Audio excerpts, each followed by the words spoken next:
அன்பு மழலை செல்வங்களுக்கு வணக்கம். என் பெயர் பிரபா செந்தில்குமார். நான் இன்னைக்கு உங்களுக்கு ஒரு குட்டி கதை சொல்ல போறேன். கதையோட பேரு மயிலும் கொக்கும். மயில்னாலே எவ்வளோ அழகா இருக்கும் அப்படின்னு நம்ம எல்லாருக்குமே தெரியும் இல்லையா? அந்த மயில் தன்னுடைய அழகின் மேல அவ்வளோ கர்வமா இருந்துச்சாமா. நான் தான் ரொம்ப அழகா இருக்கேன், என்கிட்ட பல வண்ணங்கள் இருக்கு, அழகான தோகை இருக்கு அப்படின்னு சொல்லி தன்னுடைய அழகின் மேல ரொம்ப கர்வமா இருந்துச்சாமா. அதனால என்ன பண்ணுமாமா, ஒவ்வொரு பறவைக்கிட்டையும் போய் தன்னை பத்தியே ரொம்ப பெருமையா பேசிட்டு, என்கிட்ட இது இல்லை, என்கிட்ட பாரு எப்படி இருக்கேன் நான் அப்படின்னு சொல்லி தன்னுடைய பெருமைகளை ஒவ்வொரு பறவைக்கிட்டையும் பேசிட்டே இருக்குமாமா. ஒரு நாள் அந்த வழியா ஒரு கொக்கு வந்துதான்.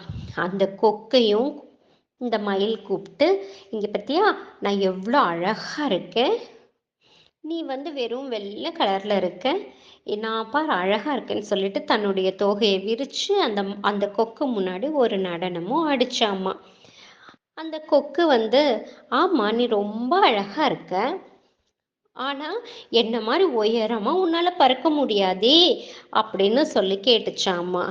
அப்போ இந்த மயில் யோசனை பண்ணுச்சா, ஆமா இல்ல, இந்த மாதிரி ரொம்ப உயரமா நம்மனால பறக்க முடியாது அப்படின்ட்டு.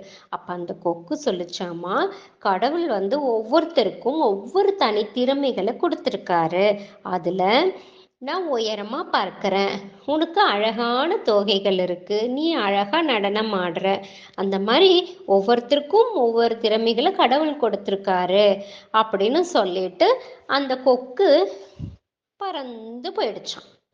அப்பதான் இந்த மயிலுக்கு புரிஞ்சுதான் தான் என்ன தவறு பண்ணிட்டு இருக்கோம் அப்படின்னு சொல்லிட்டு. அன்னையிலிருந்து அந்த கொக்கு அந்த மயில் வேற யார்கிட்டயும் வம்புக்கே போறது இல்லையாமா. ஆமா குழந்தைகளே, கடவுள் நம்ம ஒவ்வொருத்தருக்கும் ஒவ்வொரு திறமைகளை கொடுத்துருக்காரு. நம்ம யாரை பார்த்தும் பொறாமப்பட வேண்டாம், நம்ம அது மாதிரி இல்லையேன்னு வருத்தப்படவும் வேண்டாம். கடவுள் நமக்குன்னு கொடுத்த திறமையை நம்ம மேம்படுத்திக்கிட்டு நம்மளை சுற்றி இருக்கிறவங்களையும் மேம்படுத்திக்கணும். சரிங்களா? இதே மாதிரி இன்னொரு நன்னெறி கதையில் உங்களை நான் சந்திக்கிறேன். நன்றி.